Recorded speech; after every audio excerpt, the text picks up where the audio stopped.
Hey guys, tonight we descend into a powdered world so dense you could suffocate from social expectation alone. You're standing in a dimly lit Georgian dressing room light, flickering through muslin curtains as a valet grinds something pale and pungent into a marble bowl. It's not flour, it's not soap, it's wig powder made of chalk starch, crushed bone lavender oils, and sometimes pigeon droppings. You inhale slightly too sharply and immediately regret it. There's a wig in front of you, towering, curled, wider than virtue and heavier than regret. You're meant to wear it proudly and let it speak before you even open your powdered lips. This isn't just fashion, it's cemented status, perfumed ego, and arguably the world's most uncomfortable metaphor for public identity.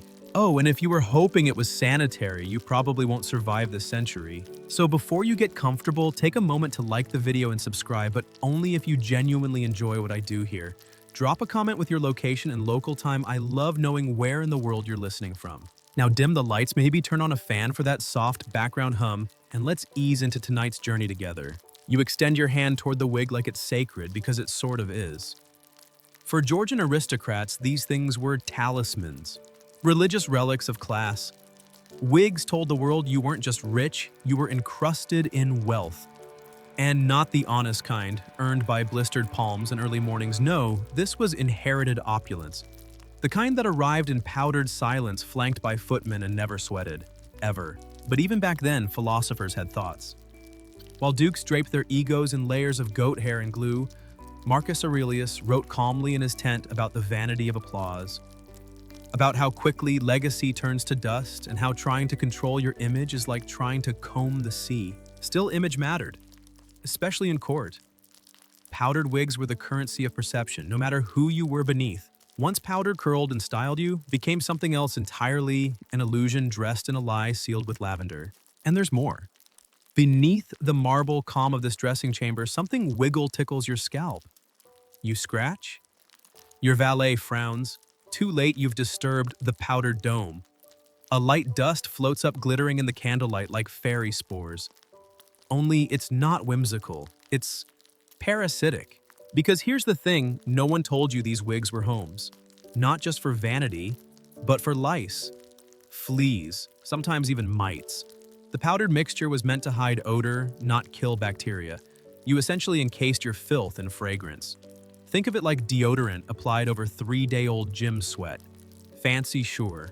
Effective, absolutely not. Meanwhile, Seneca once said, "It is not the man who has too little, but the man who craves more that is poor." And here you are, scalp-crawling lungs coated in starch, neck, stiff craving, acceptance craving power, craving to be seen as someone important. You sit perfectly still as a hot iron wand spins a curl into your wig. The room smells of burnt hair and anxiety. The Stoics might chuckle here if they allowed themselves. You, on the other hand, try not to sneeze. Some say the powdered style began with French court trends. Others argue it was to mimic aging white hair meant wisdom. Historians still argue whether it began as flattery toward the prematurely silver King Louis XIII, or as a clever disguise for his syphilis-induced hair loss. Either way, you're now part of it. Your face is still your own, but it feels like it doesn't matter. Once the wig is in place, your identity gets second billing. You're now Sir So-and-so of that estate you never actually visited. Congratulations. Epictetus would raise a brow. He taught that we control only our thoughts and responses, not the titles others give us. Not the wigs they praise, not even the lice in our scalp. But we forget this, because it's easier to chase admiration than mastery of the self. You walk slowly toward the mirror. The reflection is regal, inhuman, something between a diplomat and a theatrical ghost. And for a fleeting second, you believe in the transformation. The powdered confidence, the sculpted curls, the smell of rosewater masking decay. Maybe this is who you've always been. Then the wig shifts.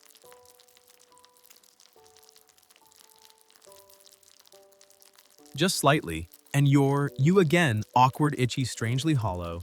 The illusion cracks like cheap plaster. Your valet clears his throat. You nod.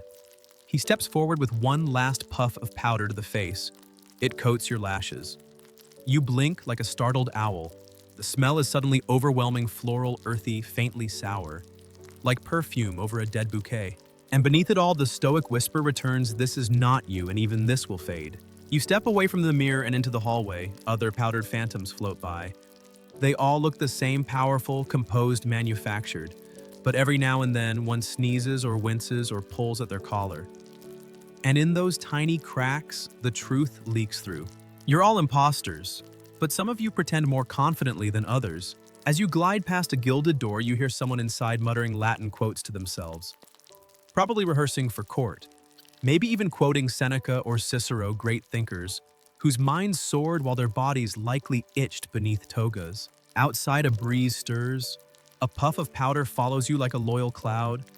A footman coughs in the distance. You adjust the wig, not because it's uncomfortable, though it is, but because somewhere beneath the starch and show you miss your real face.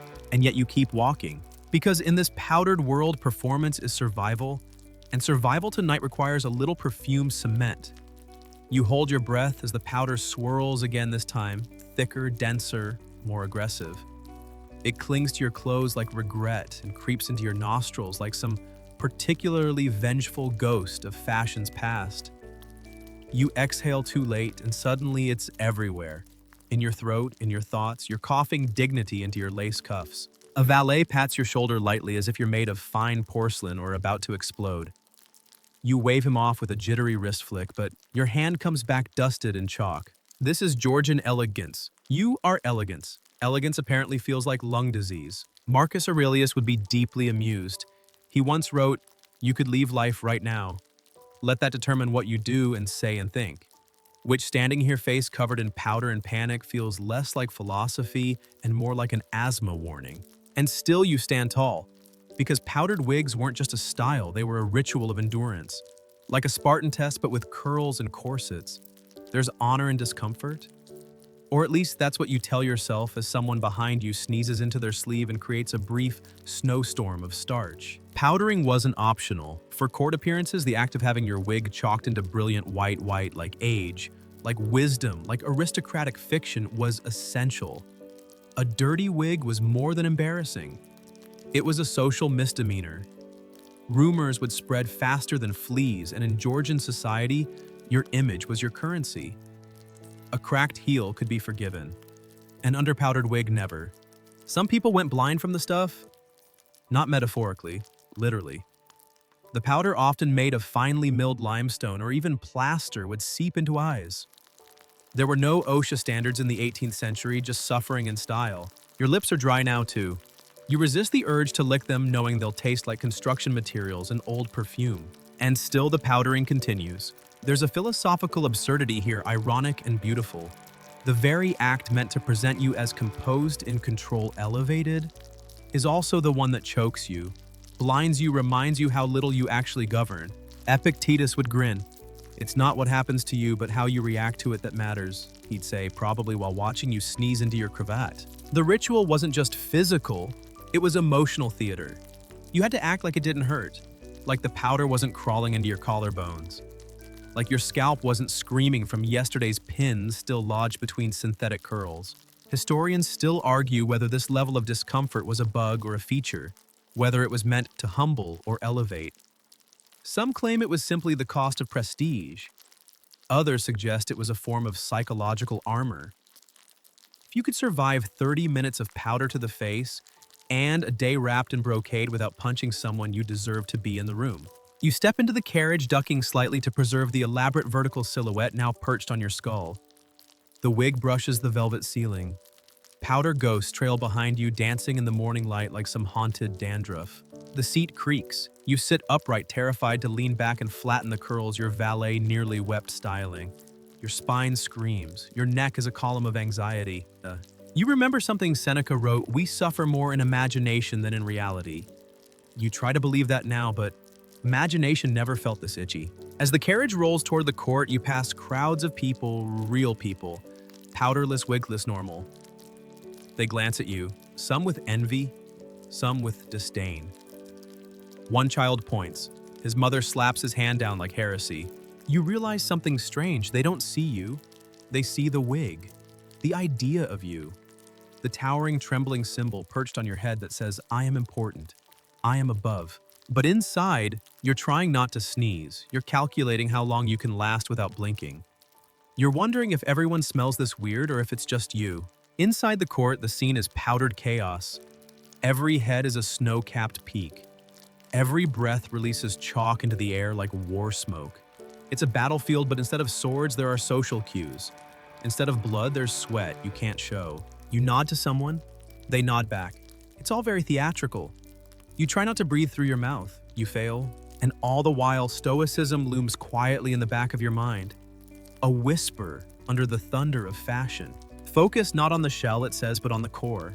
You catch your reflection in a polished cabinet door. The wig is magnificent, artful, ridiculous. You look like you could sign treaties lead parades or declare absurd taxes with a flick of your wrist. But the eyes are yours. Still blinking, still stinging, still you. The day stretches long. You bow at the right moments, laugh with the right tone. You even manage a clever quote about Cicero and personal liberty, which no one listens to but earns a polite nod. The powder doesn't flake, it erupts. Every now and then someone sneezes, and it's as if a small volcano goes off nearby. It's beautiful and terrible, like performance art choreographed by allergies. Later in the retiring room, a gentleman removes his wig too quickly and exposes a patch of scalp pink with irritation. You pretend not to notice. That's the game. Everyone knows the wig's itch. Everyone knows the powder clogs your pores. But everyone agrees not to break the spell. You step out into the corridor again, posture, aching soul quieter. There's peace in this absurdity, like holding your breath in a wind tunnel and finding clarity. The Stoics never wore wigs, but they understood masks. They understood performance. They understood the art of carrying yourself through chaos with a straight spine and a silent mind. And tonight, as the powder settles in your lungs and the candles flicker against your heavily adorned silhouette, you realize something odd. This discomfort, it's a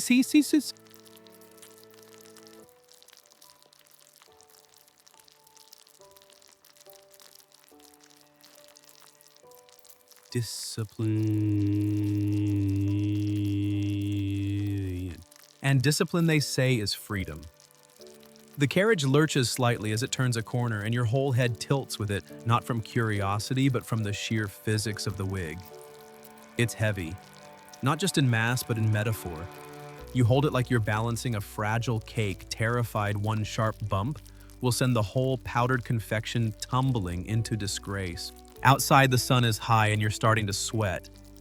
Not that you'd admit it, sweat is for farmers, soldiers, and desperate lovers. You adorned in silk and satire are not meant to perspire. But your body disagrees. Moisture forms beneath the collar, pooling quietly behind your ears, trickling just behind the plastered base of your wig. You think of Cleanthes, the Stoic, who believed discipline could be forged through physical labor. He hauled water jars across Athens using blisters as proof of philosophical commitment. You, on the other hand, are hauling an 18-inch tower of goat hair powder and pigeon-scented dignity. Same thing, really, just with more lavender. Wigs weren't just accessories. They were political statements, social passports, and sometimes declarations of war. In the Georgian courts, a powdered head could tell you everything about someone, their rank, their faction, even their ideology. Tories and Whigs didn't just argue, they curled differently. Historians still argue whether the more elaborate styles were meant to mimic Roman generals or mock them. Some say it was fashion driven by nostalgia. Others believe it was pure intimidation. Nothing says I outrank you like a 3-foot-tall halo of perfumed architecture that could knock a man unconscious in a tight hallway. You arrive at Parliament. The footman opens the door, but it takes you a second to step down, calculating the safest angle to emerge without bowing too low and dislodging your crown of curls. Your ankles wobble, but you survive. Barely. As you walk inside, the hall is thick with chatter and chalk. Every breath you take feels filtered through a laundry bag of talc and old ambition. Voices echo off marble, bouncing between men whose wigs practically touch when they argue. This is where decisions are made, where colonies are drawn, laws debated, fortunes destroyed. You can't help but notice not a single uncovered head in sight. It's more than style. It's a kind of uniform. And like all uniforms, it conceals as much as it reveals. Underneath each powdered dome is a human being, flawed, hopeful, itchy. But in here, you're not allowed to be any of those things. You're a voice in the powdered machine. Zeno, the founder of Stoicism, would have observed this room with quiet intensity. He taught that virtue was the only true good, and everything else, status, wealth, external opinion, was mere indifference. Things not in our control, he'd say. But if powdered hair could pass laws, influence kings, and silence dissent, maybe even Zeno would have coughed politely in this air and reconsidered. A debate begins. You stand in the back perfectly still. The powdered tower on your head does not allow for nodding without consequence, so you express agreement through your eyebrows, arched just enough to say, yes, quite, but not so high that powder falls into your eyes. Someone sneezes behind you. There's a brief collective wince. No one breaks character. Throughout the chamber, the wigs shimmer faintly with each candle flicker. The room looks like a field of strange Stoic clouds. You wonder what Marcus Aurelius would write sitting quietly in the corner of the storm. Perhaps something about the futility of adornment, or the comedy of men who argue over philosophy while dressed like wedding cakes. A pigeon coos somewhere near the rafters. You wonder if its ancestors are the reason your wig smells faintly like crushed bird. You try not to dwell on it. Some things like mortality and historical ingredient lists are best left unexamined. The session drags on. Someone refers to a piece of legislation as unsightly. Another man clutches his wig dramatically, as if offended in both reason and fashion. It's less politics and more powdered theater, and still you watch, and listen, and learn, because even amid the vanity, something real pulses here. Beneath the powder, beneath the pride, these are people trying, however clumsily, to steer a nation. Their tools are flawed, their motives impure, but their purpose, perhaps, is worthy. Just as Stoicism teaches focus not on the blunders of others, but on your response, on how you walk through chaos without becoming part of it. You reach up slowly, adjusting the curl that's beginning to sag from the heat. Your fingers come away white. A thin line of sweat cuts through the powder on your temple, leaving a trail like a river through chalk cliffs. You let it be. You're done resisting. You're not here to win at appearances. You're here to endure them. Outside, as the session ends, a bell tolls. A breeze cuts through the courtyard, and with it, 100 powdered heads begin to drift back to their carriages like sentient pastries heading for storage. You follow quiet. The sun is lower now, turning the wigs slightly golden. It's oddly beautiful, like absurd art rendered divine by the dying light. A boy runs past you and kicks a small stone. It hits your shoe. He looks up. His face scrunches at the sight of your towering headpiece. You offer an odd one that says, yes, this is ridiculous, and yes, I chose it anyway. Because dignity, as the Stoics knew, doesn't come from denial. It comes from acceptance. From knowing your wig will itch and you'll wear it anyway. From knowing your role is absurd and you'll play it anyway. From realizing the powder isn't the point. You are. Back home, the door closes behind you with a cushioned thud. The wig is still on your head somehow. A marvel of pins, wax, and sheer willpower. You consider removing it, but hesitate. Not because you're still being watched, though you half expect a footman to pop out of the drapes, but because part of you wonders, who are you without it? You shuffle toward the mirror again. The evening sun hits the glass at a lazy angle, soft and golden. The reflection meets you halfway, proud curls, powdered cheeks, exhaustion thinly veiled behind aristocratic elegance. You reach up and finally gently lift the wig. Relief. Your scalp breathes like a prisoner just released. The sticky residue of powder and sweat clings to your hairline like plaster on a crumbling wall. You run a damp cloth over your forehead and the fabric comes away streaked in chalk oil and something vaguely floral. Probably the lavender. Or maybe the pigeon. The mirror now shows two versions of you, one with the wig held high in your left hand like a powdered trophy, and the other bareheaded, pale, blinking. There's vulnerability in your reflection now. Something raw, something real. It reminds you of Epictetus again. Born a slave, he taught that identity isn't what you put on, it's what you can't take off. That beneath the robes and rings and powdered illusions lies the only thing you truly own, your reason. And right now your reason is telling you that your scalp might never recover. You sit down carefully, laying the wig on a lacquered mannequin head. It stares back at you blankly, eternally dignified. Unlike you, it doesn't sweat, doesn't ache, doesn't question its role in society. You sigh and unlace your cravat. It's odd, isn't it? How much effort goes into pretending to be composed? The rituals, the layers, the daily transformation from human to emblem. The Stoics warned about this, the danger of attaching your identity to things that can be stripped away. Historians still argue whether the powdered wig was born from necessity fashion or plague avoidance. One theory posits that syphilis-induced baldness among the upper classes created a sudden, desperate market for false hair. Another suggests it was simply an arms race of extravagance. If one lord added an inch, another added two. Before long, it wasn't about beauty, it was about spectacle. You toss the cloth into a nearby bowl and watch the powder rise like smoke. Even now, you're not entirely sure what the wig meant. Power protection. A distraction. A public lie that allowed the private self to survive. It was all of that, and none of it. And in this quiet moment, you feel the edges of something Stoic settle in. A longing to be rid of performance, to live without the powdered shell. The candlelight flickers across your desk where a few old pages sit covered in ink. Quotes from Marcus, a shopping list, a half-written letter to someone you don't quite admire but must impress. You pour yourself a glass of weak wine and sip slowly. Even the taste is different now, less filtered through status, more through fatigue. The house is quiet, save for the occasional crackle from the fireplace. Outside you hear the faint clip of hooves on cobblestone, another powdered soul returning home, no doubt peeling off their persona in silence. You glance again at the wig. It's absurd, majestic, heavy with pretense, and yet in some strange way you're grateful for it. Because it taught you something, to carry weight with a straight back, to smile through absurdity, to breathe slowly even when the powder chokes. Seneca once advised Lucilius to rehearse poverty so that luxury would not corrupt him. You think wearing that wig for 12 hours counts. It was a kind of poverty of comfort, of breath of self, but there's something else too. The wig made you visible, heard, respected even if falsely, and sometimes a false platform is all you get until your voice becomes strong enough to rise above it. That's what Stoicism understands. You don't have to love the mask, but you can learn from it. You sit back in your chair and close your eyes. The powder still lingers in your sinuses and your scalp itches faintly from the ghost of curls long removed. But your body is slowly unwinding. The shoulders relax. The breath deepens.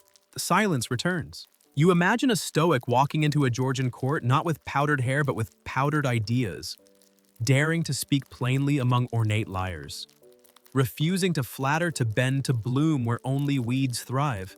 That would be a different kind of power. On me. Maybe one day you'll try it. But for now, the mannequin keeps watch, silent and composed, its powdered head tilted just so. You raise your glass to it, to absurdity endured, to artifice acknowledged, to the kind of strength that smiles politely when your neck aches and still manages to speak clearly. The fire pops, a few ashes tumble in the grate. You're no longer in performance. You're simply here. The morning sun cuts through the bedroom window like a polite accusation. Dust dances in the light. You stare at it from your pillow, half dreaming, half dreading the moment your feet touch the cold floor again. There's the wig, back on the mannequin, silent, eternal, waiting. You swear it smirks at you, but duty calls, and in the Georgian world that means powder, polish, and pretending. You rise slowly as though your bones remember the burden before your mind does. Your scalp tingles with the memory of yesterday's helmet of dignity. It's not phantom pain, it's phantom posture. You wash with water that's neither hot nor cold enough. You towel off with linen that scratches slightly. These discomforts, once annoying, now feel, expected. Controlled suffering dressed in silk. There's something strangely stoic about the Georgian morning routine. Even the decadence feels like discipline. You're not getting dressed, you're donning armor. You're preparing to navigate a world that cares more about curls than character. Marcus Aurelius wrote, "When you arise in the morning, think of what a precious privilege it is to be alive, to breathe, to think, to enjoy, to love." You mutter the line while reaching for the powder brush. Lavender, crushed rice, ground chalk, perfumed cement in powdered form. Today you think will be no different, but that's a lie you tell to feel safe. Because today something changes. As the valet prepares your wig, he winces. "What is it you ask?" He hesitates. You have visitors, important ones." The words hang in the air like incense. Important visitors rarely mean friends. You nod, pretending to care less than you do. Another performance within the performance. He applies the powder more gently than usual, perhaps out of pity, or maybe because he's starting to see you as human. Maybe. Historians still argue whether Georgian wigs require daily repowdering or could be left safely stale for days at a time. Some sources insist aristocrats had entire rooms dedicated to powdering, complete with fan scaffolds and special breathing cloths for servants. Others say it was often done hurriedly with little more than a box of bellows and a prayer. Today feels like the latter. Once powdered, curled, and sufficiently perfumed, you descend the stairs. Your boots click softly against marble. Every sound is a declaration. You don't walk, you arrive. In the sitting room, your visitors rise. Two men in equally absurd wigs. One has a mole shaped like a comma. The other smells faintly of brandy and sandalwood. Neither smiles. That's not what this is. They've come about a vote. Something tedious but crucial. A tax on sugar. A loophole in a charter. A favor owed or perhaps demanded. You listen, you nod, you respond in well-powdered syllables. But something inside you hums with rebellion. You're tired. Not just of the politics or the wigs or the powder. You're tired of agreement, of dressing up indecision as diplomacy. Seneca once said, "A man who suffers before it is necessary suffers more than is necessary." You've been suffering in advance for months. You interrupt them, politely, firmly, like someone adjusting the curl on a wig, a subtle correction but transformative. "Gentlemen, you say, I will consider the proposal, but I will not be rushed." They blink. One exhales too sharply. Powder wafts into the sunbeam between you. You don't flinch. That moment, small powdered fleeting, feels more powerful than any speech you've given. Because for once, you aren't hiding behind your wig, you're standing beneath it. They leave shortly after offering courteous bows and vague threats. The room is quiet again. You exhale. It tastes like chalk and citrus. Later, you step outside. The city smells like damp cobblestone, horse sweat, and ambition. Everywhere, people rush servants balancing trays, clerks balancing lies, lovers balancing hopes. You wander. Not aimlessly, not purposefully either, just enough to feel unarranged. In a small alley, you spot a group of children tossing pebbles into a puddle. One wears a tattered mock wig, probably made from scraps of flour sacks and broom bristles. He bows dramatically. The others cheer. They're mocking the powerful, and you find yourself smiling. It's honest. Rare. The boy notices you. His expression freezes. You raise a powdered brow. He panics, rips off the wig, and hides behind a friend. You kneel down slowly, ignoring the creak of silk and the cry of your knees. "You wear it better than I do," you say, and hand him a silver coin. Not for the costume, for the courage. The friend stares in awe. The boy grins, uncertain. You stand, wave a hand, and walk away before they ruin it by thanking you. Back at home, the valet helps you remove the wig again. Slides off like a burden shed. You rub your temples. The scalp breathes. The real face returns. The real face. You think about how absurd it is spending hours every day becoming someone you don't particularly like. But maybe that's the trick. Maybe the costume isn't the problem. Maybe it's forgetting that it is a costume. The Stoics taught that identity is forged in silence, in patience, in the still moments when you dare to disagree, even if just with your own reflection. You stare at the wig resting on its mannequin again. It no longer looks regal. It looks tired. You touch the curls gently and they crumble a little in your hand. Powder dusts your fingertips. Everything breaks down eventually, even cement. That night you dream in powder. Not metaphorically, you actually wake coughing, the ghost of chalk still lodged somewhere between your lungs and your memories. The room smells faintly of lavender linen and discomfort. The mannequin stands in the corner like a judgmental priest, its wig slightly askew. You sit up slowly, the candle still flickering from the evening before. The wine glass remains half full, now warmed slightly by the embers of your fireplace. In the quiet, the absurdity returns like a guest who won't leave. You look at your reflection in the glass and realize your hair's begun to thin. Not dramatically, not tragically, but noticeably. You run a hand through what's left, sigh, and wonder if all this started this wig madness, this powdered pageantry because someone centuries ago feared this exact moment. Historians still argue whether the wig craze began out of vanity or necessity. Some point to King Louis XIII's sudden baldness and the fashion cascade that followed. Others blame syphilis, whose ravages on the scalp were unkind and hard to hide. Either way, somewhere between medical panic and aesthetic theater, the wig became a requirement for anyone pretending to matter. You get out of bed and shuffle to the window. Outside, the moon glows gently on slate roofs. Somewhere down the alley, someone is playing a violin badly. It sounds like yearning wrapped in wrong notes. You find yourself envying the violinist. They're terrible, but at least they're honest. You go downstairs for water, the pitcher is cool, the metal handle slick. You pour into a pewter cup, the liquid glug-glugging like a satisfied sigh. You sit by the fire again staring at the wig. It hasn't moved, but it feels alive like a pet you don't trust.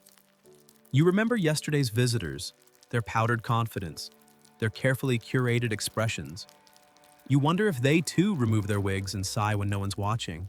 The Stoics often discuss the roles we play. Seneca especially was fascinated by how easily we become the masks we wear. He warned against confusing performance with essence. But how could you not? When the world only listens to you because of the powder, the curls, the costume, how can you separate the voice from the wig? You lean forward and whisper to the mannequin, "Do they hear me? Or just the hair?" It doesn't answer. Of course not, but it understands. The valet finds you in the morning asleep in the chair. He says nothing about the dark circles beneath your eyes.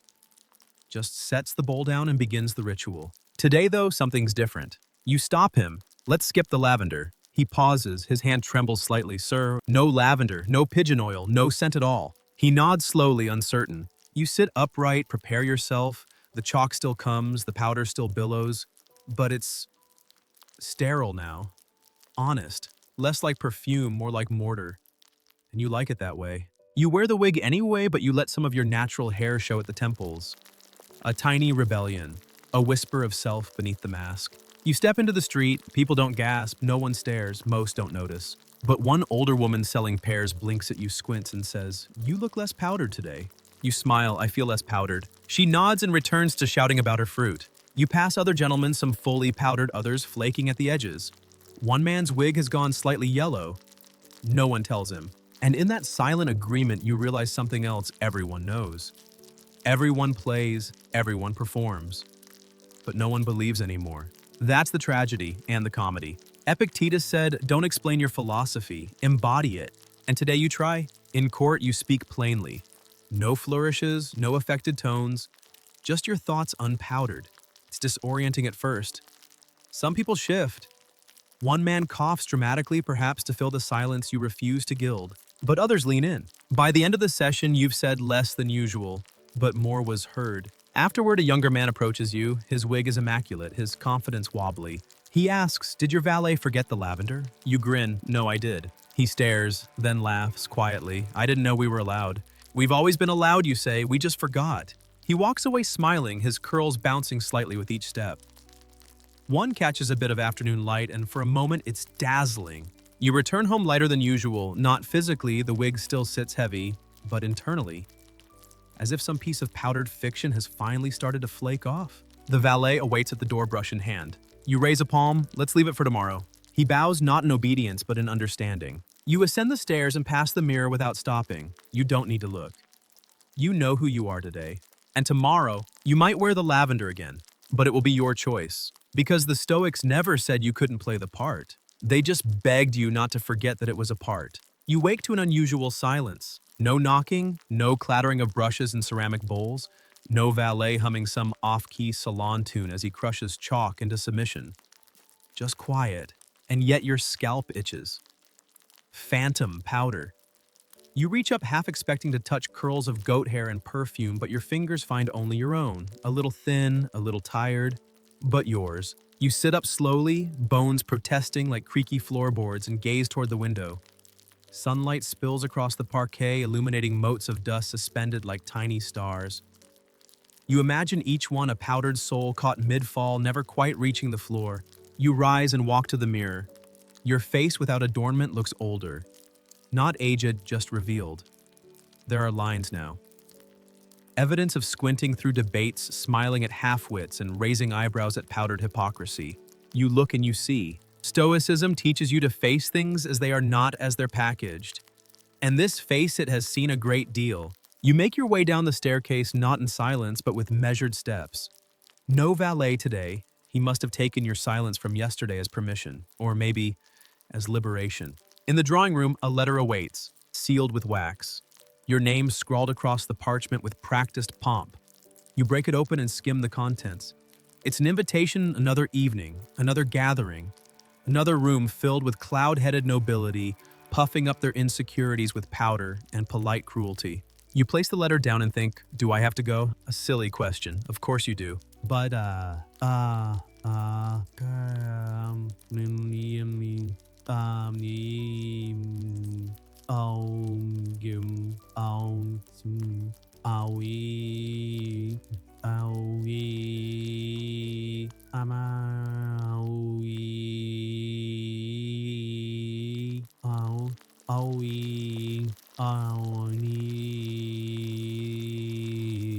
Seneca once wrote, associate with people who are likely to improve you.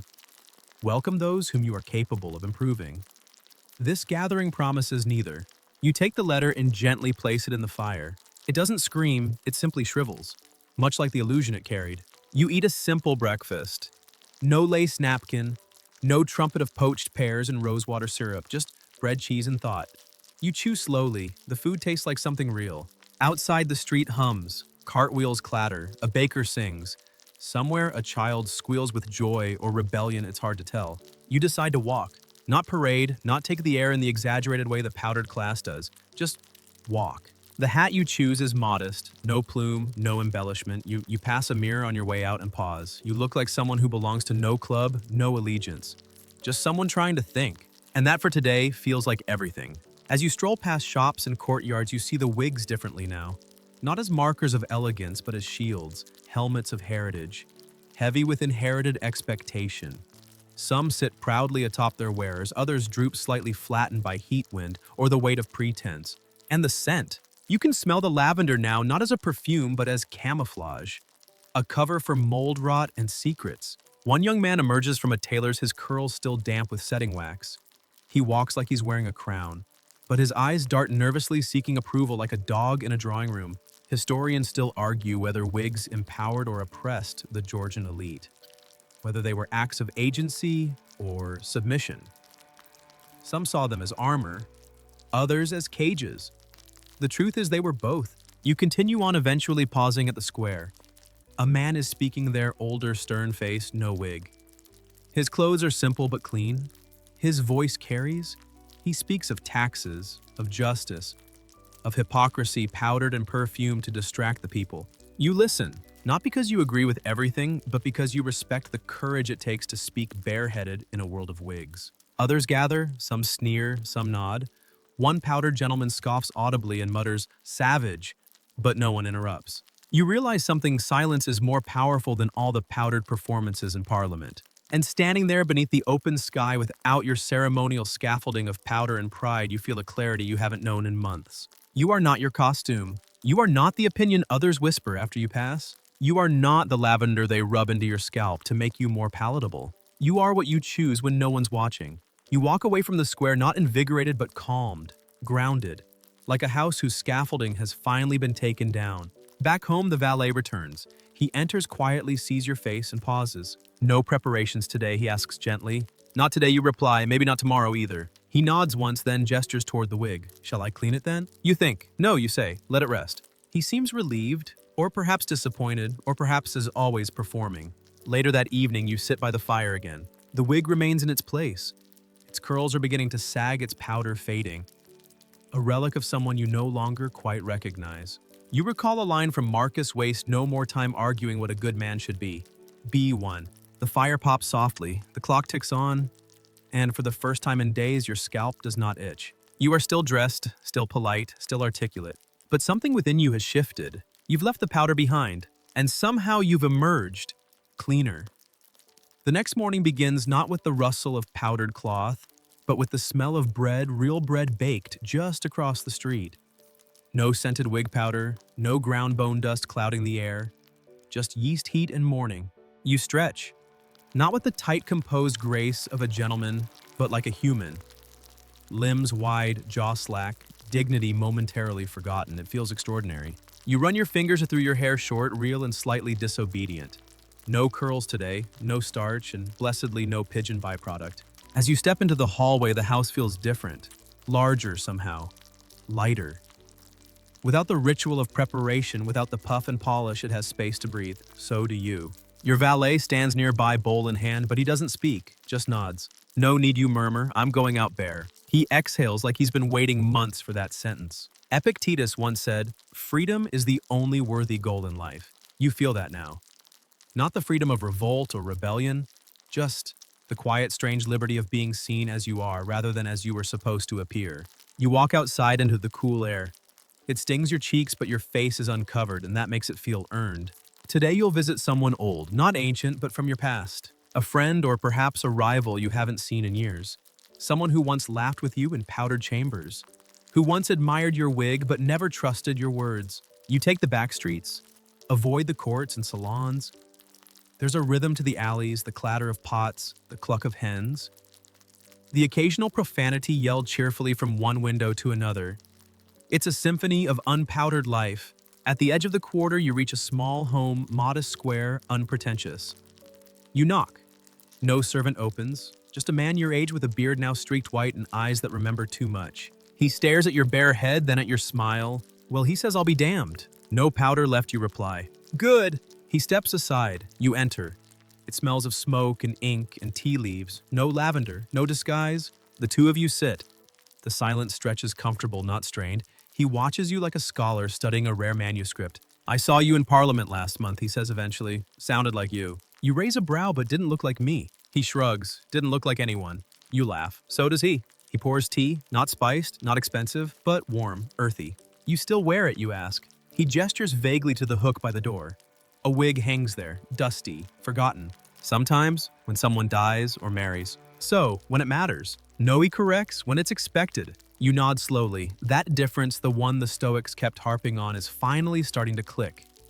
Expectations are illusions. Reality is quieter, less powdered, but infinitely more stable. You talk for hours. About politics, about memory, about how the powder gets into your collar and never really leaves. He tells you a story about a man who once sneezed so hard his wig flew into a bowl of custard. You laugh so hard you choke on your tea. Historians still argue whether the discomfort of wigs was a conscious sacrifice for social status or just the result of terrible design. Some say it kept wearers humble. Others say it kept them miserable enough to behave. Either way, no one wore one for comfort. Eventually, your friend or former rival stands. He walks to the mirror, picks up the dusty wig from its hook, places it on his head. It looks ridiculous. You both stare. Then he lifts it off again. "Enough of that," he says, and sets it on a shelf. As you leave, he places a hand on your shoulder. "You look better without it." You grin. "I feel heavier." "Only for a while," he says, then it gets lighter. You walk home slowly. The sky above is gray but wide. Clouds roll like powdered wigs across the heavens, but the wind scatters them without apology. Back at home, the valet has made tea. He says nothing, but offers a biscuit, your favorite kind. The small kindness means more than any powdered bow ever did. Bows. You walk past the mannequin still holding yesterday's wig. For the first time, you see it not as a relic or a burden, but as a tool, a necessary lie for a particular truth. Seneca wrote, "As is a tale, so is life, not how long it is, but how good it is what matters." You wonder what tale your wig told, and now you wonder what tale you'll write without it. You place your palm on the mannequin's head. "Thank you," you whisper. Then quietly you turn out the lights. Morning again. The kind of morning that smells like damp stone and burnt toast. You sit by the window unpowdered and barefoot, sipping something bitter that pretends to be tea. There's soot in the corners of the panes, fog on the glass, and no trace of perfume in the air. The mannequin still wears the wig. It leans slightly forward now, curls drooping like a wilted bouquet. You've stopped adjusting it. Let it sag, let it slouch, let it feel the weight of its own deception. Across the street, a carriage rumbles by. Inside, you spot a man about your age, wigged, starched, polished. He doesn't see you, but you see him. His hand grips the window ledge tightly, as if he's bracing for something, or just holding on to the last illusion he has left. You recognize the look. You wore it for years. The Stoics never said appearances were evil. They simply warned that clinging to them too tightly meant forgetting what lies beneath. Zeno called it the discipline of assent, the idea that we choose what thoughts, impressions, and performances we accept as real. And today you choose to be dusty, honest, even a little ridiculous. You grab your overcoat, not the new one, the old one, the one that fits you like a second thought, and step outside. The air hits you like a sigh, cold, clean, unscented, no lavender, no musk, just the city raw and unfiltered. You walk slower than usual, noticing the way your boots scuff the stones. There's no rush, no destination, only direction. In the market square, a crowd is gathered. At first, it looks like a commotion. Then you realize it's a street preacher. Not fire and brimstone, not hell and damnation, just stories. And philosophy and powdered mockery, apparently. Because next to him stands a young actor wearing an absurdly tall wig, clearly fake wobbly and full of theatrical indignation. He prances, preaches, and pauses for laughter. He mimics Parliament quotes Marcus Aurelius with wild exaggeration and shouts, "Behold a man powdered in virtue but reeking of vanity." Forward.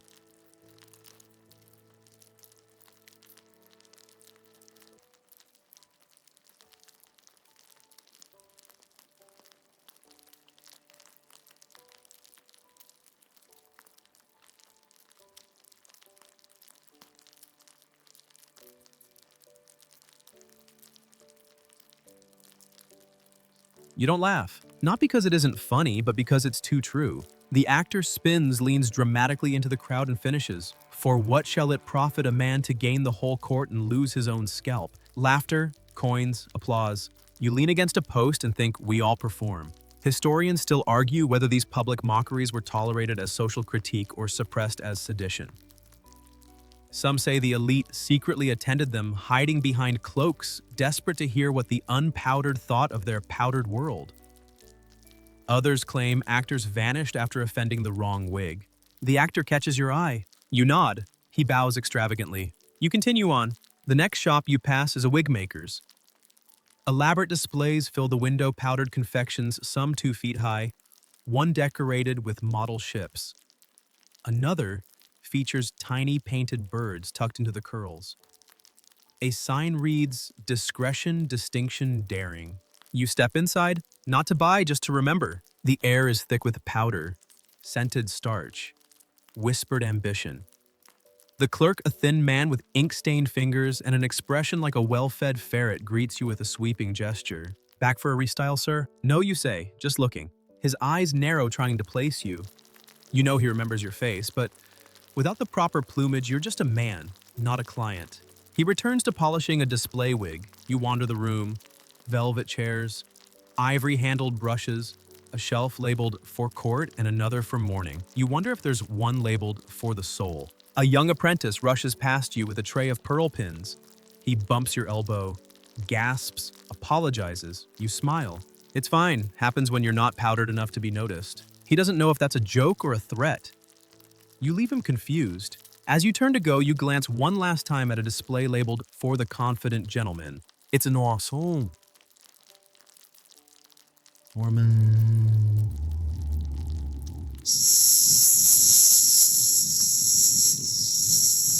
It's ridiculous. It's magnificent. You nod at it. "Good luck," you murmur, and leave.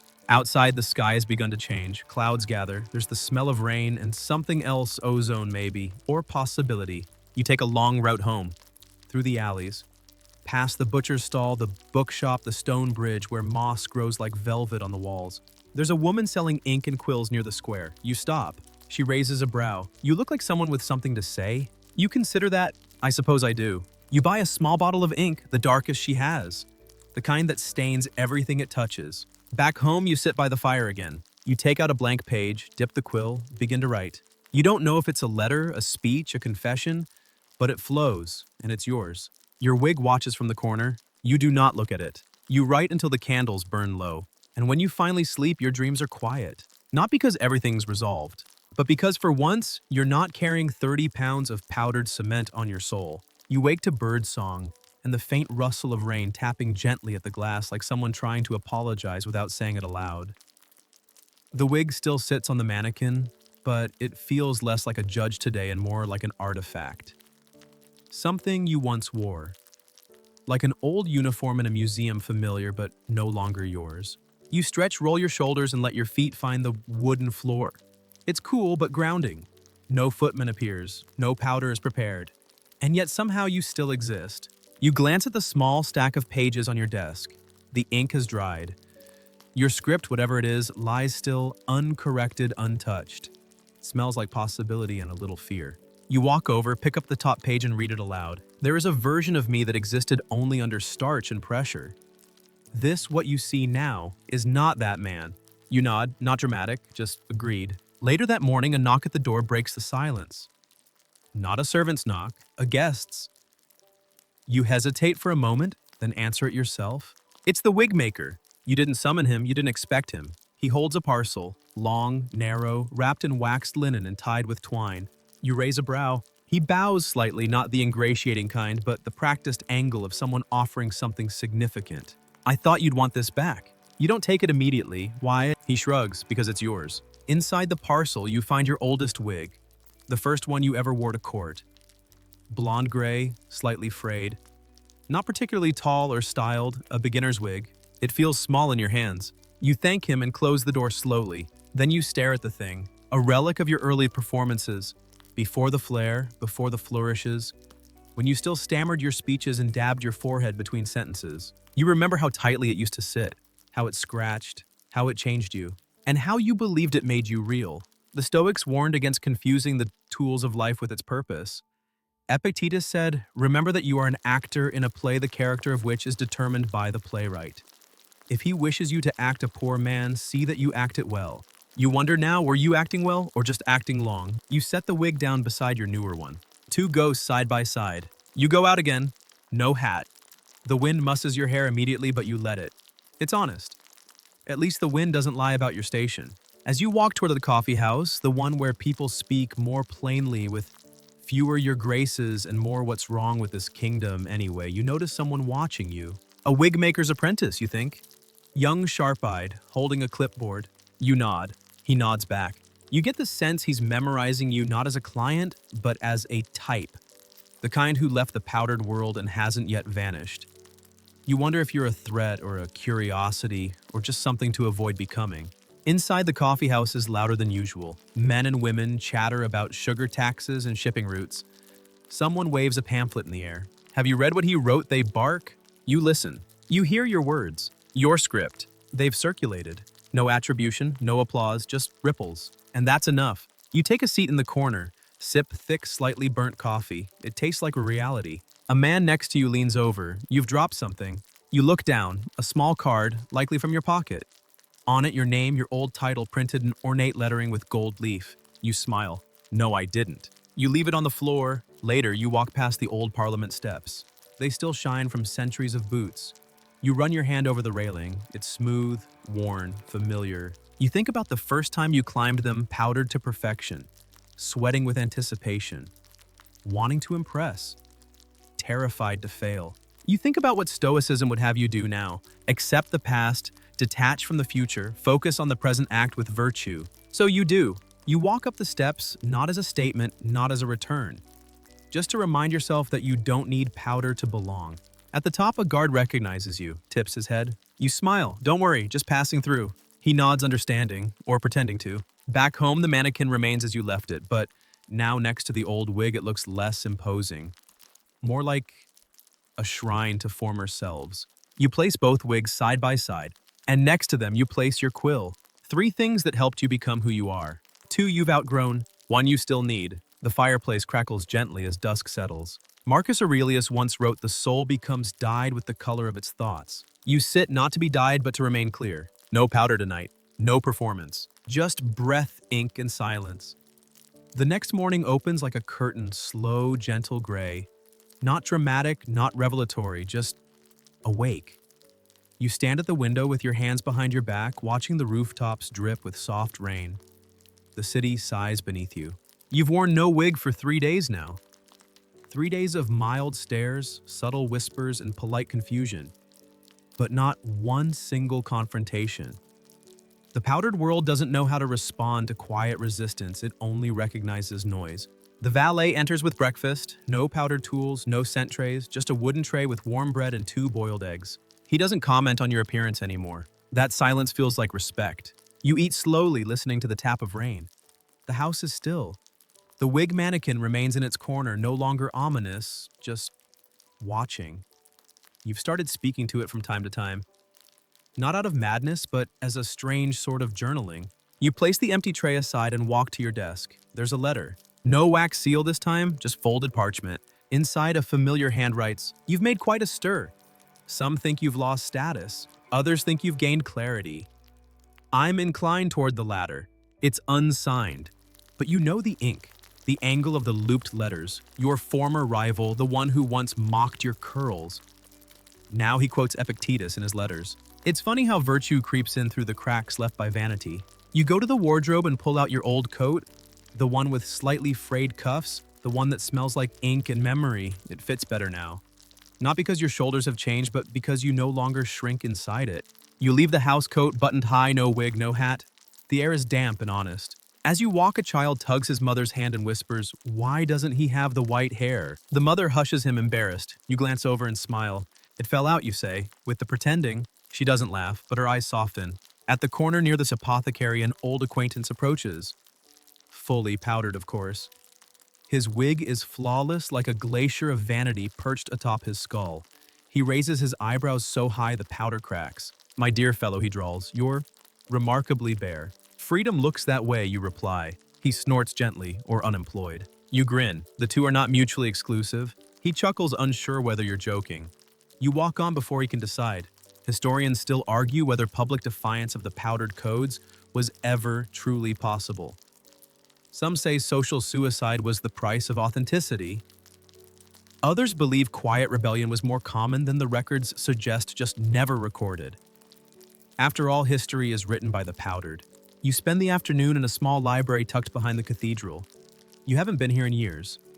The librarian doesn't recognize you at first until you speak.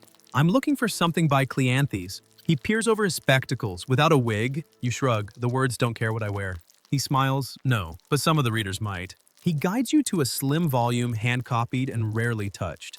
You sit in the corner beneath a skylight and begin to read. Cleanthes speaks of strength through repetition, of discipline forged not in grand gestures but in daily friction. And suddenly you understand wig powder wasn't just absurd, it was training. You had built endurance under those curls, taught yourself restraint under 30 pounds of starch, learned stillness while your scalp burned, and now you take those lessons with you, but without the scaffolding. You leave the library as the sun dips low, casting long golden shadows across the stone. You've made no speeches, sparked no duels, signed no manifestos, but you've walked the whole day in your own skin. That's its own kind of revolution. At home, the house welcomes you with creaks and warmth. The valet has left dinner, a simple stew still steaming, no note, just quiet care. You sit, eat, then walk over to the desk. You retrieve the wigs, both of them, and lift them from the mannequin, one in each hand, one youthful, one proud, both heavy. You wrap them gently in muslin and place them in a box. Not out of disgust, not even rejection, just retirement. They served their role, they played their part. And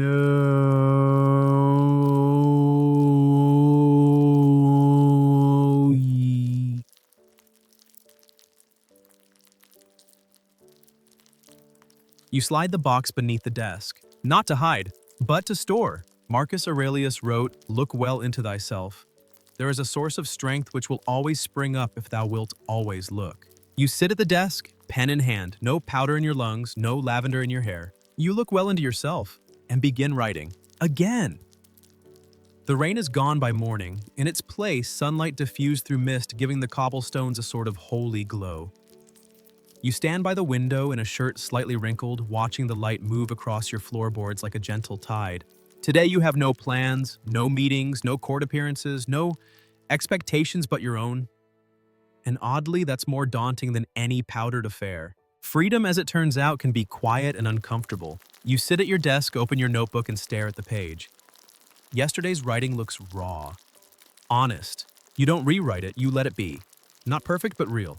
You think of the others, still powdered, still performing. Some might pity you. Others might think you've simply given up. But the truth is harder to see. You haven't quit the stage. You've stepped off to write your own script. There's a knock at the door. This time it's not a visitor. It's a messenger. Young, breathless, with ink-stained fingers and a patchy beard. "Letter for you," he says. You nod and take it. No wax seal, just folded parchment. Inside a message, short and scrawled. "I've done it. First day without the wig." They stared. I spoke. They listened. "It's a sentence."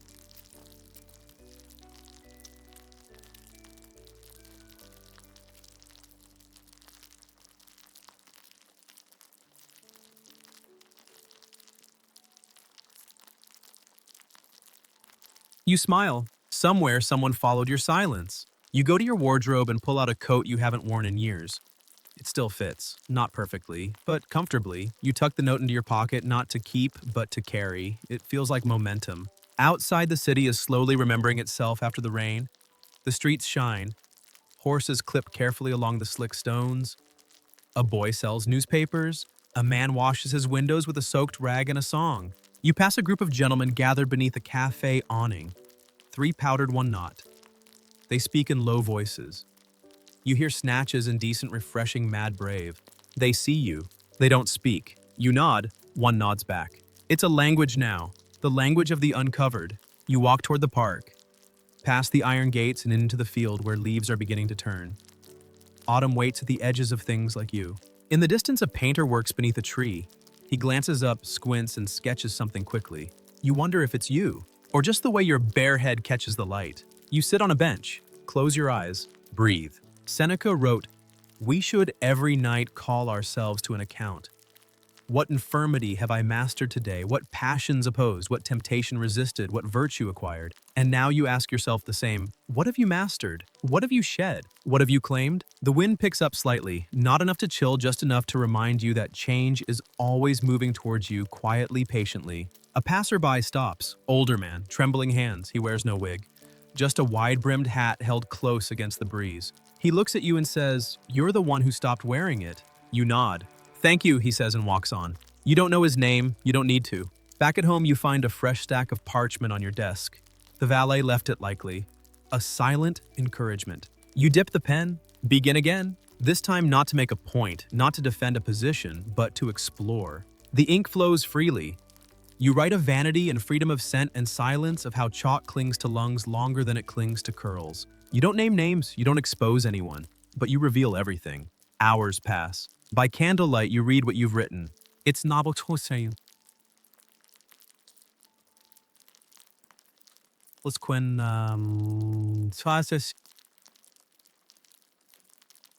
but it's true. You light the fire and sit in front of it with a glass of wine. The flame flickers across the room, catching the faint outline of the mannequin.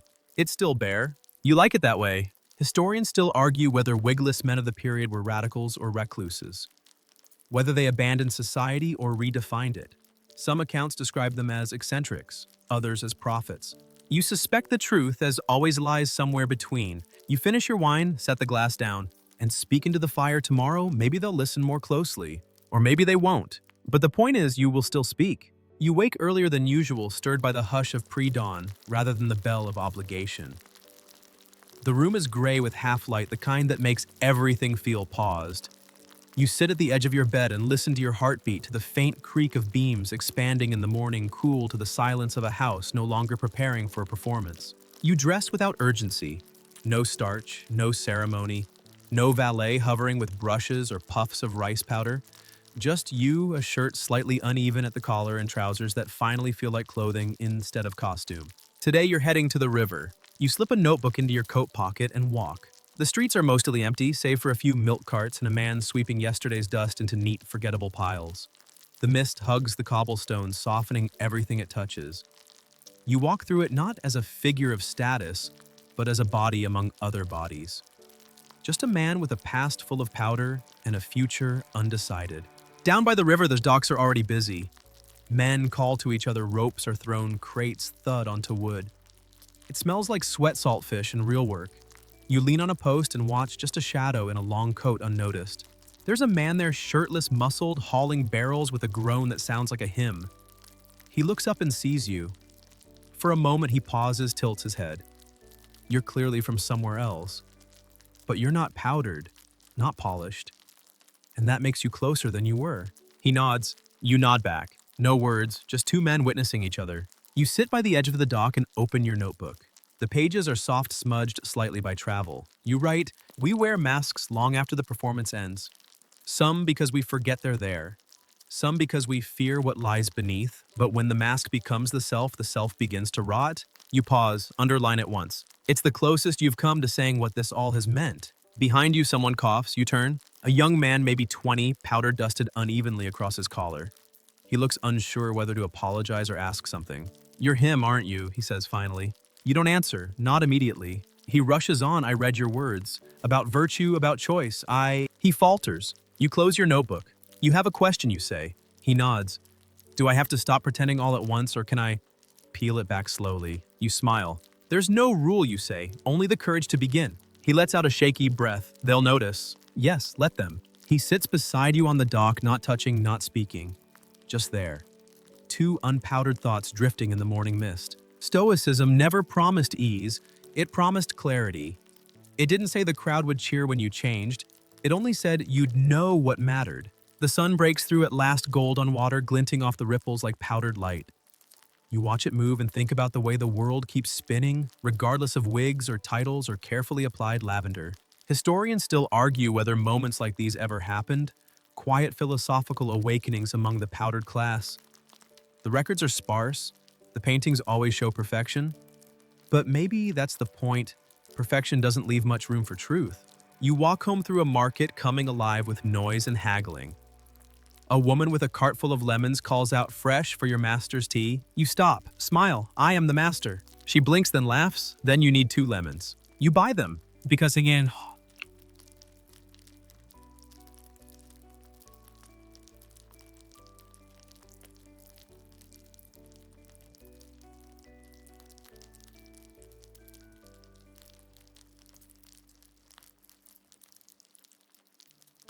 back at home, the fire is already lit.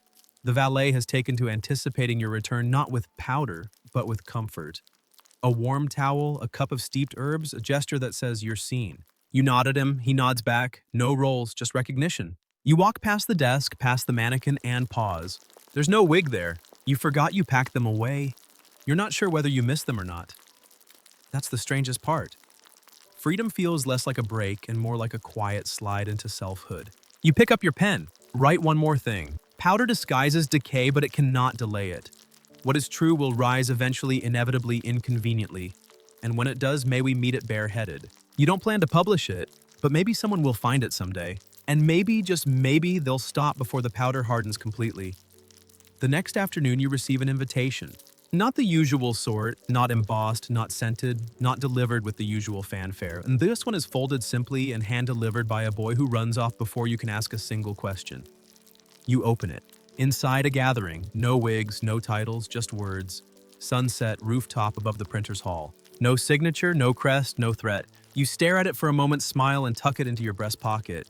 The day passes slowly. You write a little, read even less. You rearrange the books on your shelf by instinct rather than logic. You sip tea, let it go cold, and drink it anyway. The anticipation is different from the past. No valet rushes to prepare a suit. No powder stains your cuffs. No mirror waits for your approval, just a manna coat and a folded note. By sunset, you're climbing the narrow stairs of the printer's hall wood, worn thin by feet chasing stories. You reach the rooftop, breath slightly quickened, heart unexpectedly light. There are 8 others, none in wigs. Some wear jackets, others don't. One man is barefoot. Another woman wears a coat 3 sizes too big and sips from a clay mug like it holds all the secrets of the city. You recognize 2 faces, both from powdered days. They nod, you nod back. No names are exchanged, only presence. The rooftop is quiet, save for the wind and the occasional creak of wood beneath shifting feet. The city hums below, oblivious to your little rebellion.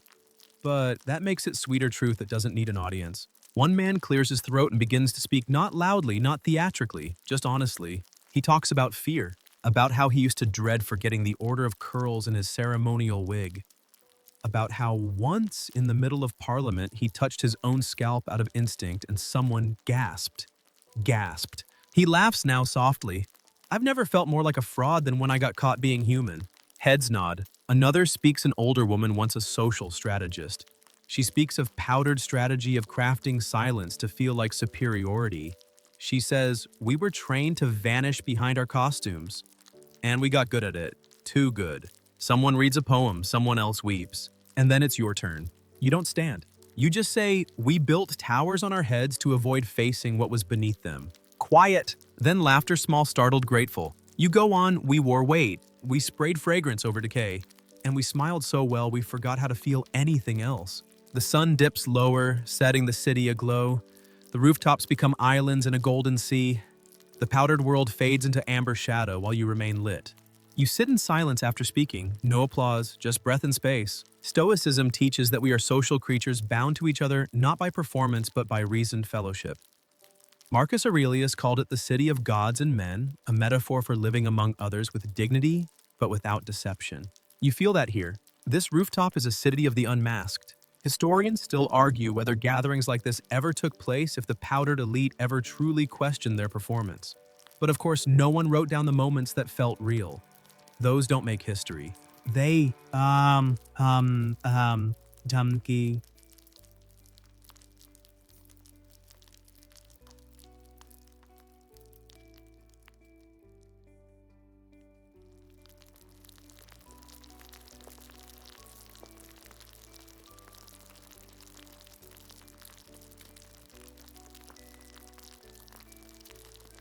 As darkness spreads, small candles are lit, not ceremonially, but practically. One woman passes around a basket of bread. Another pours wine into mismatched cups. It's messy, it's quiet, it's perfect. And then someone suggests a game. Each person must describe the moment they realize they were no longer themselves. One man says, "When I stopped blinking." A woman adds, "When I laughed and it didn't sound like me." Your answer comes without thinking, "When I forgot what my scalp felt like." They nod. You break the bread, sip the wine. You don't talk about politics or fashion or who's rising and who's fading. You talk about silence, sleep, strangers who matter, and the hope that this sliver of authenticity might be something that stays. Later, when the gathering thins and the rooftop returns to its emptiness, someone claps you on the shoulder. Next week they ask. You nod. You walk home beneath the sky full of stars and street lamps, both flickering in their own language. At your door you pause. No powdered dust follows you in. Only air and thought. You remove your coat, place the note on your desk, and stare at the old wigs in their box. You don't hate them. You just don't need them anymore. And isn't that the greatest kind of freedom? Not defiance, but indifference.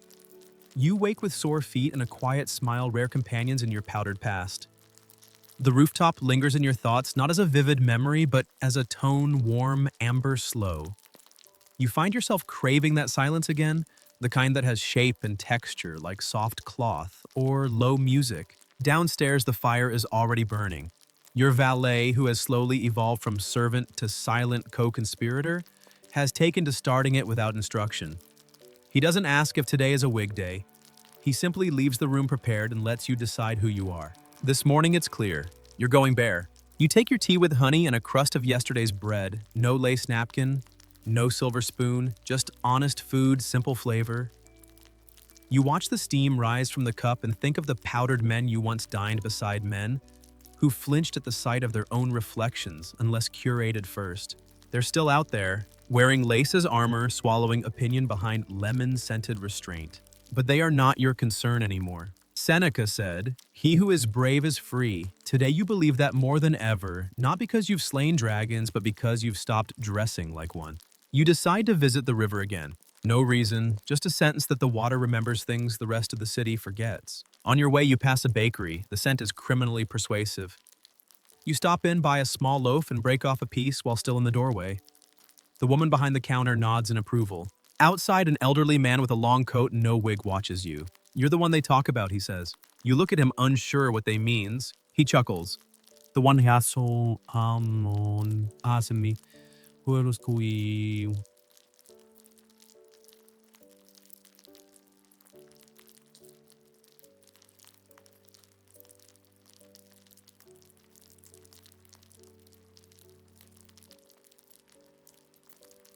Without Georgian, he got a tower on his nasi. I was so head and nose, still stood tall. You grin. It was easier without the neck pain. He laughs louder now and waves you off. Good lad. Don't let them powder your thoughts. You walk on. At the river, the docks are quieter than before. Midday sun strikes the water like scattered coins. You sit in the same spot, the wood still warm from yesterday's feet. You write again. This time it's a letter. To someone you haven't met yet. If you find this and you're wondering when to remove the mask, let it be now. Or soon. Or someday when the weight feels heavier than the benefit.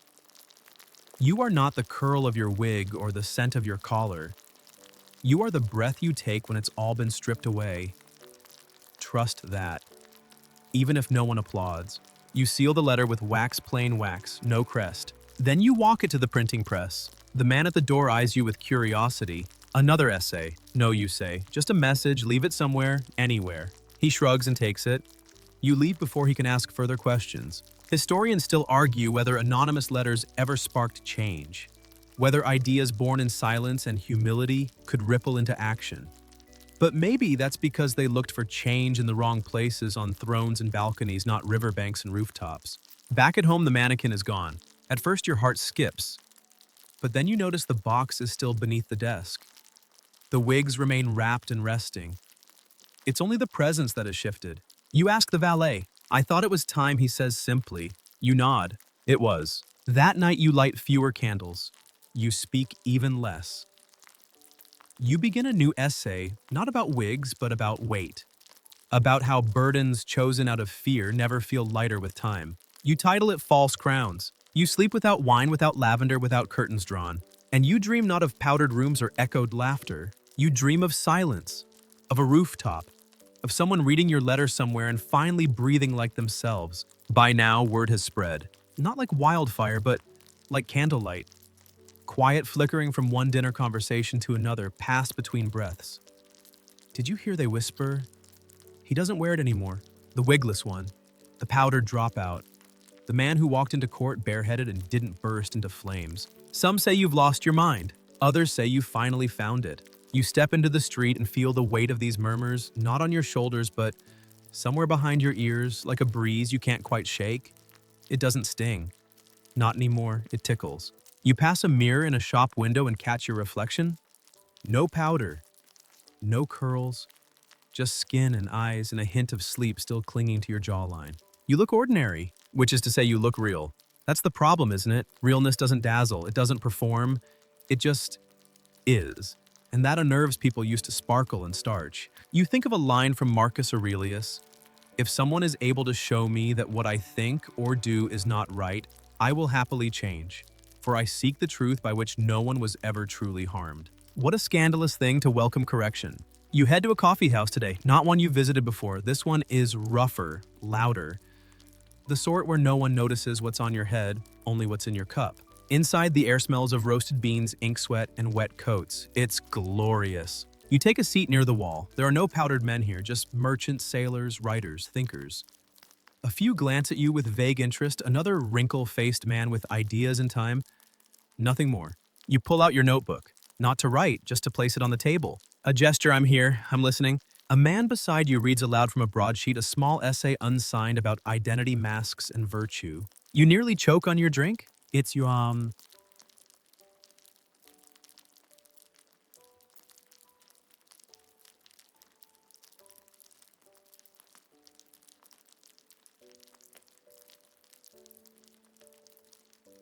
Your letter.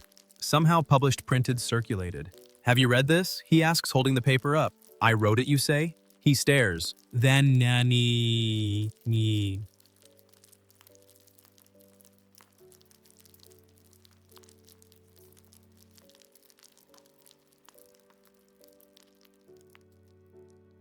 Buy you another coffee. You nod, only if I can keep the paper.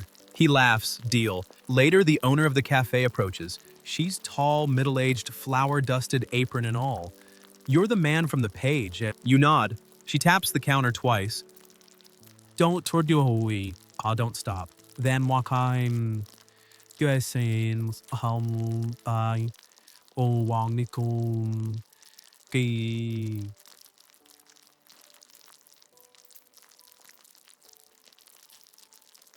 Just 2 words, but you carry them like medals. Historians still argue whether the pamphlet revolutions of the Georgian era were driven by radical thinkers or merely clever printers. Whether the true shifts in society came from eloquent debates or from quiet essays passed from table to table. They forget that movements don't begin with crowds. They begin with cups of coffee. You leave the cafe with ink on your fingertips and something that feels dangerously close to joy. You walk past Parliament not to enter, but to remember. 2 guards recognize you. One offers a subtle nod, no salute, just acknowledgement. You return home to find the valet setting out your shoes, not polished, just placed. I kept them muddy, he says, felt more honest. You grin, exactly right. That evening, you draft another piece. This time signed, this time direct. A reflection on the rituals we inherit, the costumes we maintain, and the permission we need or don't need to remove them. You call it on the utility of absurdity. You don't use big words. You don't try to sound brilliant, you try to sound true. Because that's what's left when the powder fades. The truth. You seal it, leave it at the printer's door, no instructions, they'll know what to do. Back at home, the wig box remains untouched. But you notice dust gathering on the lid now. A sign, time moves forward and you with it. Before bed, you look in the mirror. Not for affirmation, just for contact. Your eyes meet. You nod. Nothing dramatic, just a quiet agreement between self and soul. Yes, that's still me. This morning, a letter arrives not folded in haste, not anonymous. It bears a seal, the mark of the inner chamber. A place you once entered daily, powdered and punctual, your head held high and your jaw quietly clenched. You turn the envelope over in your hands before opening it. The parchment is thick, heavy with tradition. The ink smells faintly of old decisions. Inside, you are requested, no invited to speak at the mid-season assembly. Topic, decorum, and identity in public life. Your discretion is assumed. Your presence is expected. That word again, expected. You hold the letter to the light as if it might reveal its true meaning hidden between the strokes of calligraphy. It does not. You set it down. The valet enters. Will it be a formal preparation, sir? You glance toward the wig box. No, you say, but the coat with the brass buttons, please. He nods and disappears. You wash your face, slowly tracing the lines around your mouth beneath your eyes. Time doesn't care about wigs. Time leaves marks, whether powdered or plain. And honestly, you like yours. You dress without urgency. The coat fits snugly but comfortably. It still carries the scent of ink and wool and a hint of the last speech you gave in it before everything started peeling away. You take no wig. You take no notes. You take yourself. The assembly hall looms tall and smug against the skyline. It hasn't changed. Corinthian columns, perfectly swept steps, the kind of building designed to intimidate truth before it even reaches the door. Inside, heads turn. Some eyebrows lift. One powdered gentleman inhales sharply like he's seen a ghost, an unpowdered one at that. You keep walking. You don't smile. Not because you're angry, because you're busy being present. The chamber is filled with quiet mutterings, the kind that always precede polite scandal. A man near the edge whispers, "He's not even powdered." The woman beside him whispers back, "That's the point." You take your place at the speaking table. There's no formal gavel strike, just silence like a stage bowing to you without knowing why. You begin simply. "I was once very powdered," you say. Light laughter ripples across the room, the kind that masks unease. "I wore what I was told to wear, said what I was trained to say. I spoke through curls not grown but manufactured. And in doing so, I disappeared." Someone coughs, another scribbles notes too loudly. "But I've returned," you continue, "not to shame the powdered or praise the bareheaded, but to ask a question. What is the cost of becoming a symbol before becoming a self?" The room stills. And now you feel it, not fear, not resistance, reception. A collective lean in. You tell them of the weight, the literal ache in your neck, the metaphorical one in your thoughts. You tell them of the day you saw a child wear a fake wig for fun and realized that's what you'd become, play acting in front of others, also pretending. You tell them of Stoicism, not as a philosophy you recite, but one you carry. Virtue, you say, doesn't care for appearances. It doesn't need powder. It needs patience. It needs self-scrutiny. It needs action. Historians still argue whether that day changed the culture of court dress, whether wigs were officially questioned or merely privately discarded. The records are diplomatic, delicately worded phrases about shifting decorum and modern restraint. But you remember the faces. That day, something cracked, not dramatically, not destructively, but enough. You finish your speech with a simple line. "I am not asking you to remove your wigs. I am asking you to remember what's underneath." Silence. Then slowly someone stands. A man you recognize, once a critic, always perfectly powdered. His wig today is slightly crooked. He begins to clap, and others follow. It's thunder. It's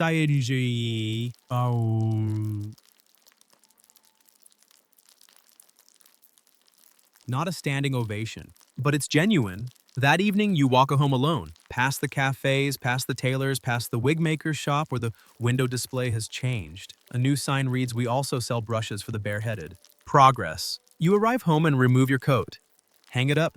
Sit in your writing chair. You think of Marcus again? The best revenge is not to be like your enemy. And you understand, this wasn't rebellion. It was return. To yourself. To breath.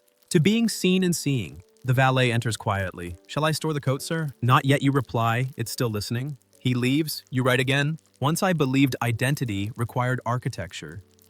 Now I know the most enduring structures are built from within. The morning arrives without ceremony.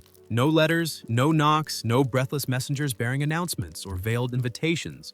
Just light, pure, steady, filling the corners of your room like calm water finding its level. You stretch slowly, savoring the absence of urgency. The fire is already lit. Tea is already steeped. You wrap your robe around your shoulders and pad barefoot across the floor, still warm from yesterday's sun. You pour a cup and sit by the window. Outside, the city stretches and yawns. A baker opens his shutters. A child chases a cat. Somewhere, someone is cursing at a broken wheel. Life unwigged unfolds beautifully. The desk still holds last night's words. You glance at them, you don't reread them, you don't need to. The truth no longer needs review. The valet enters slower than before. More companion than servant these days. Any requests, sir, he asks. You consider it. No, you say, but thank you. He nods and leaves with the quiet satisfaction of a man who understands that stillness, too, is a kind of movement. Later, you walk, not toward anywhere specific, just away. Through alleys where stone remembers every step, through streets where posters peel from walls like tired skin. You pass by the same cafe as before. Today, the young man behind the counter doesn't ask your name. He just pours your drink the way you like it, extra strong, no sugar. You sit by the window. A woman nearby is reading one of your essays. She doesn't know you're the author. You don't tell her. It's what song falls.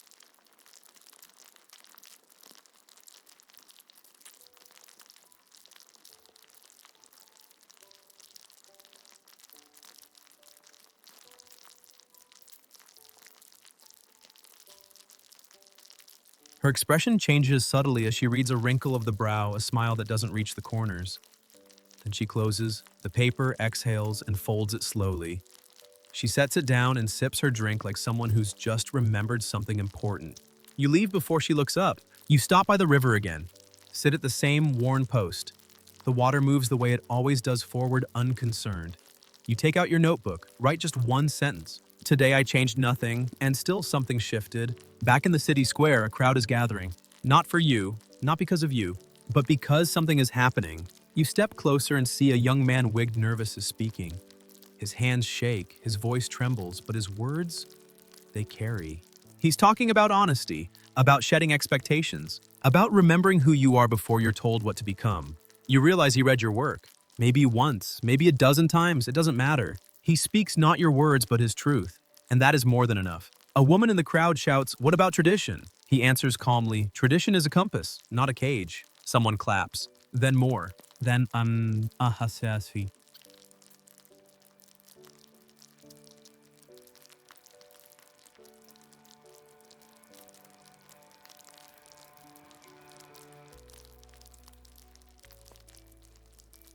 The good kind.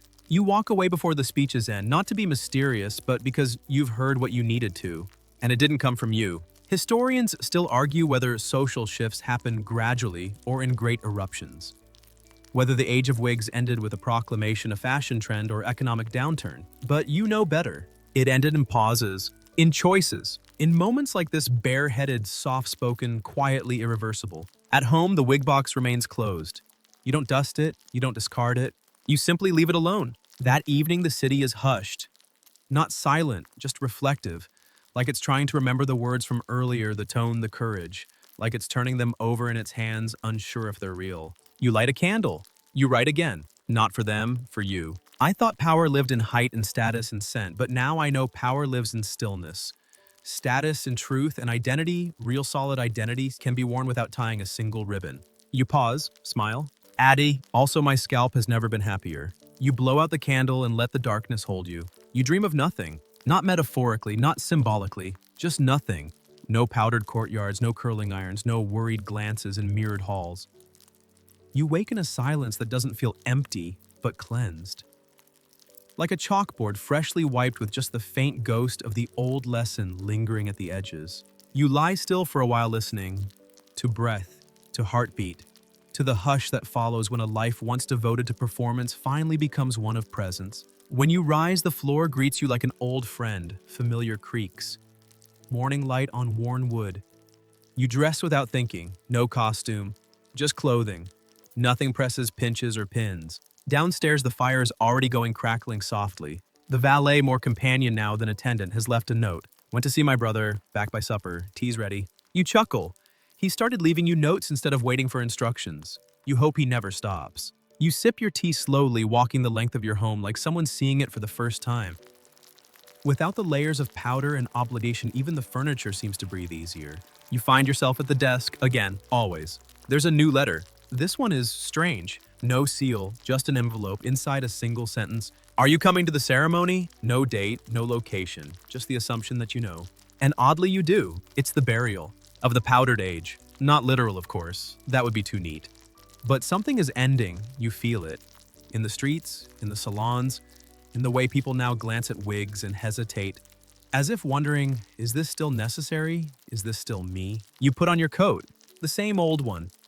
Little threadbare at the cuffs now. You like it better that way. You walk through the city past shop windows displaying fewer wigs and more books. Past a milliner who has started making caps for natural hair. Past a bookseller who's put your latest essay in the front window with a handwritten sign, Truth Without Starch. You reach the small theater just as dusk sets in. It's an size.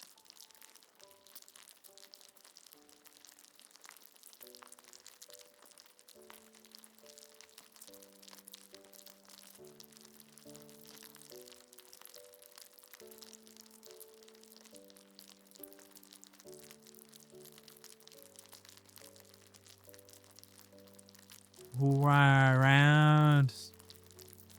But it's happening. Inside, people speak. Not from stages, from floorboards, with hands folded and wigs in laps.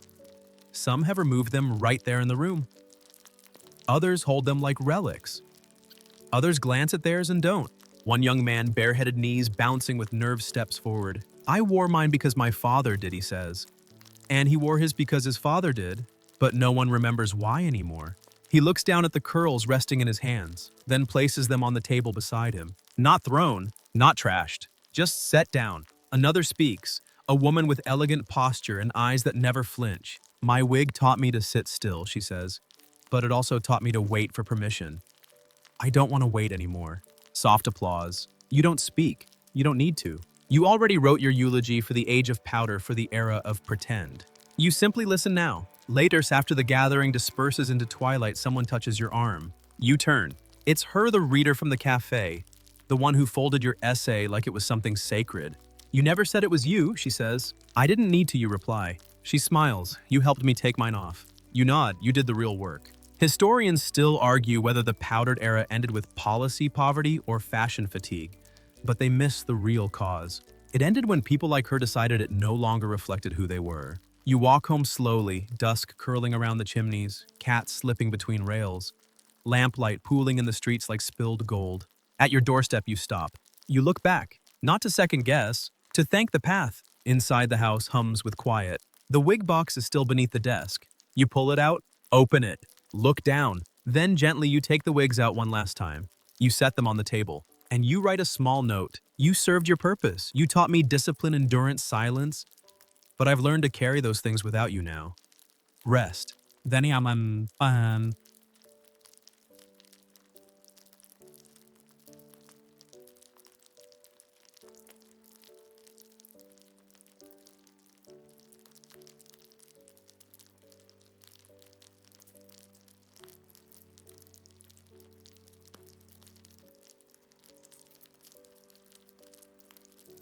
Not in storage, but for donation.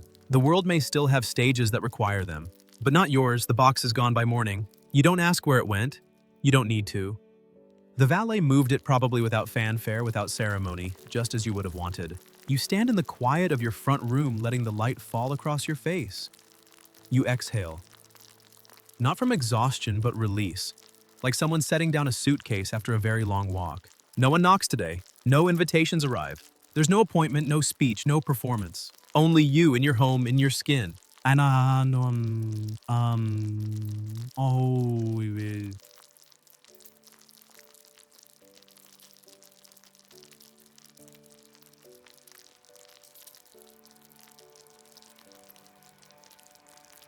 You spend the morning in silence, no books, no letters, just slow footsteps across floorboards you've known so long you could map them by memory.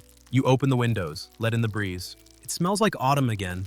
Cold brick, distant smoke, fallen leaves still damp with last night's rain. It curls around you like a shawl and carries with it something else, something you haven't felt in years. Ease. The desk is no longer a place of obligation. It's an invitation. A partner, not a master.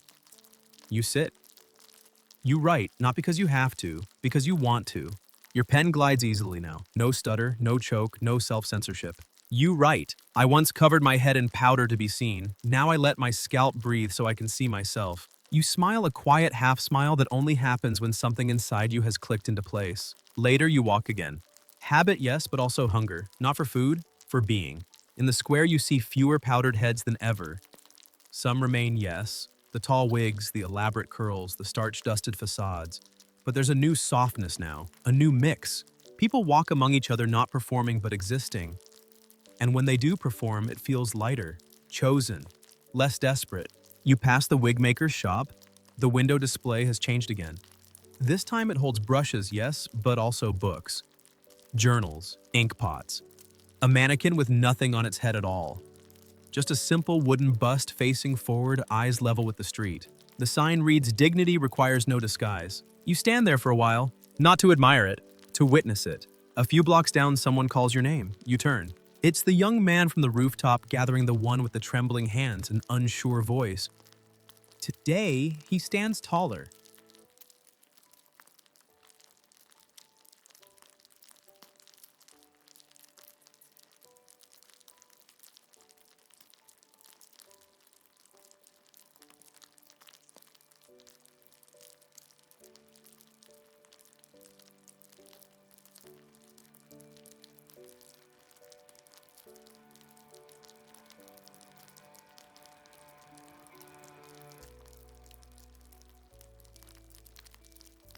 I wanted to thank you, he says. For what? For showing us we didn't need permission.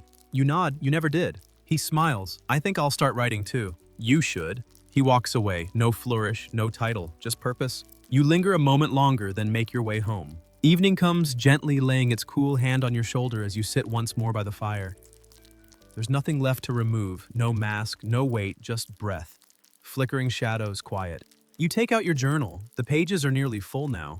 And you write your final line, I am not who I was beneath the wig. I am who I became after taking it off. You close the book, lean back, and let the powder settle on the past, not the present. And now as the last page turns and the night settles in, you feel it the quiet relief of arrival. No applause, no curtain.